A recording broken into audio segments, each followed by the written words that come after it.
Sir, நான் செவிலியர் சங்க தலைவி நிர்மலா.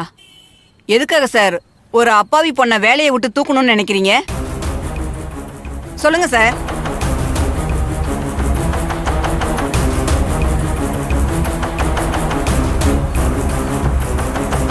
இங்க நடக்கிறதெல்லாம் சோசியல் நெட்வொர்க்ல பாத்துக்கிட்டு தான் இருக்காங்க. ஹாஸ்பிட்டலோட ரெப்புடேஷன் போயிடுன்னு சொல்றீங்களே, இவ்வளோ நர்ஸுங்க ஒண்ணு கூடி உக்காந்து ஒரு பொண்ணுக்காக போராடுறாங்கன்னா அதுல ஒரு நியாயம் இருக்குன்னு நீங்க யோசிக்க மாட்டீங்களா சார்?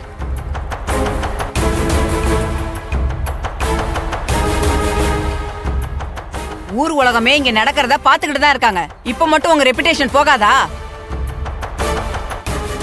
கயல் தப்பான பொண்ணுன்னு உங்ககிட்ட ப்ரூஃப் இருக்கா? அவ நல்ல பொண்ணு சார். தமிழ்நாடு கவர்மெண்ட் அவங்களுக்கு சிறந்த செவிலியர் விருது அறிவிச்சிருக்காங்க. அப்படிப்பட்ட ஒரு பொண்ண யாரோ பர்சனல் வெஞ்சன்ஸ்க்காக தப்பா சோசியல் நெட்வொர்க்ல அவளை பத்தி தப்பா போட்டதை நம்பி நீங்கள் அவளை வேலையை விட்டு தூக்கிட்டீங்களே, கொஞ்சமாச்சும் நியாயமா இருக்கா சார்?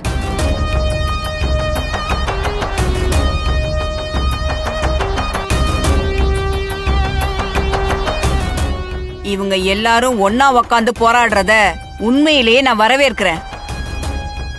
ஒரு நர்ஸுக்கு பிரச்சனைனா மத்த எல்லா நர்ஸுங்களும் கை கோத்து நிக்கிறாங்க பாருங்க. அத நினைச்சா நிஜமாவே எனக்கு ரொம்ப சந்தோஷமா இருக்கு.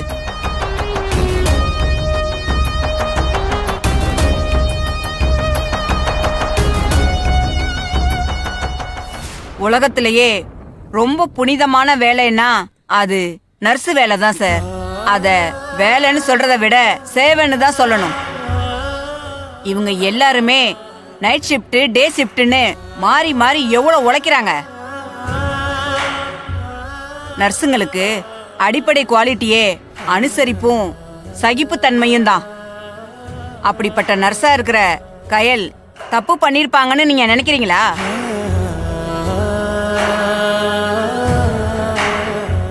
சொல்லுங்க சார், நீங்க நினைக்கிறீங்களா அப்படி? இவங்க எல்லாரும் ஒரு பொண்ணுக்காக ஒண்ணு கூடி போராடுறாங்கன்னா அப்ப அந்த பொண்ணுகிட்ட ஏதோ ஒரு பெரிய நல்ல குணம் இருக்குன்னு தானே அர்த்தம். அதையே சார் நீங்க புரிஞ்சுக்க மாட்டேங்கிறீங்க. எல்லாத்தையும் நானும் மொபைல்ல சோசியல் நெட்வொர்க்ல பாத்துட்டு தான் வந்திருக்கேன்.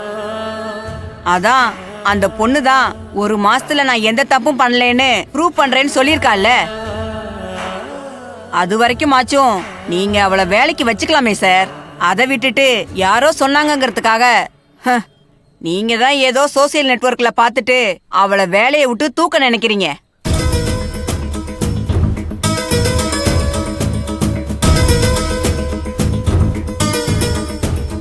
சார், கயலை திரும்பவும் வேலைக்கு எடுத்துக்கிறேன்னு சொல்லுங்க. நான் இப்பவே போராட்டத்தை நிறுத்த சொல்றேன். இல்லனா இவங்க கூட சேர்ந்து நானும் உக்காந்து போராட்டம் பண்ணுவேன் சார்.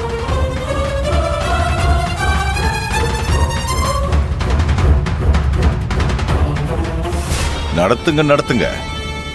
எல்லாமே இன்னும் கொஞ்ச நேரம் தான். நான் பண்ண போற காரியத்துல ஒட்டு மொத்த போராட்டமும் ஆட்டம் காண போகுது. மேடம் ரொம்ப தேங்க்ஸ் மேடம். எனக்காக இவ்வளவு தூரம் வந்து எனக்கு சப்போர்ட் பண்ணி பேசுறதுக்கு நான் காலம் முழுக்க உங்களுக்கு நன்றியோட இருப்பேன். ஆனா ஏன் ஒருத்திக்காக இவங்க எல்லாரும் இப்படி போராட்டம் பண்றத என்னால ஏத்துக்க முடியல மேடம். உள்ள நிறைய பேஷண்ட்ஸ் இருக்காங்க மேடம். பாவம், அவங்களுக்கு எதுவும் ஆயிடக்கூடாது மேடம். அதான் எனக்கு பயமா இருக்கு. எனக்கு இங்க இந்த வேலை போனா கூட வேற எங்கேயாச்சும் வேலை கிடைச்சிரும். அப்படி கிடைக்கலன்னா கூட நான் ஏதாச்சும் ஒன்று மேனேஜ் பண்ணிடுவேன் மேடம். ஆனா நம்மள நம்பி இந்த ஹாஸ்பிட்டல்ல அட்மிட் ஆயிருக்கிற பேஷண்ட்ஸ்க்கு எதுவும் ஆயிடக்கூடாது மேடம். மேடம், எனக்கு இந்த வேலை எவ்வளவு முக்கியமோ அதே மாதிரி எல்லாருக்கும் அவங்கவுங்க உயிர் முக்கியம் மேடம். ப்ளீஸ் முதல்ல இவங்க எல்லாரையும் உள்ள போய் வேலையை பார்க்க சொல்லுங்க மேடம், ப்ளீஸ். கயல், நீ பயப்படாத. ஒரு நல்ல விஷயத்துக்காக தான் போராடிட்டு இருக்கோம். இங்க யாருக்கும் எதுவும் ஆகாது. நீ நம்பிக்கையோட இரு. நான் சொல்றத நீ ஏன் புரிஞ்சுக்கவே மாட்டேங்கிற சக்தி?